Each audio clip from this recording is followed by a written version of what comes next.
oyiga 3 pochka topaman degan videoyingizni ko'rmagan odam qolmagan bo'lsa kerak. Sizga o'xshab pul topish uchun nima qilish kerak? Mana misol uchun menda 10 ming dollar pul bor. Qanaqa ish boshlasam bo'ladi? To'g'ri, shunaqa deganmiz. Endi 3 pochka topishni va'da bera olmayman-ku, lekin 10 ming pulingizga yarasha 2-3 ming dollar pul topsa bo'ladi.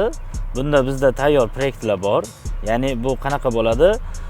Bizda O'zbekiston bo'yicha respublikada barcha viloyatlarga dilerlikni berishimiz mumkin. Bunda siz minimum 10 ming dollar bilan ish boshlaysiz.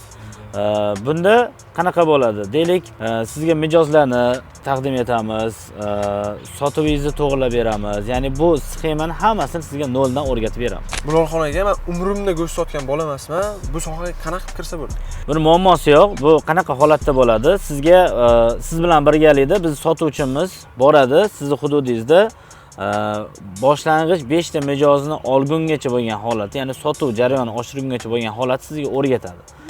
U jarayonda 10 ta mijoz bilan gaplashadim, 50 ta mijoz bilan gaplashadim, lekin 5 ta mijoz sizga boshlang'ichga qo'yib beramiz. Bundan tashqari sizga mahsulot bepul yetkazib beramiz. Boshlang'ich 5 ta mijozni qanaqa qilib gaplashish kerak, sotuvni qanaqa oshirish kerak, buni ham o'rgatamiz sizga. Undan tashqari hududingizda bizga murojaat qiladigan har bir mijozni sizga yo'naltiramiz. Xo'p, tushunarli aka. Demak, obunachilarimiz orasida puli bo'lib turib, shu sohaga kirmoqchi bo'lganlar nima qilish kerak? Bu juda ham oddiy.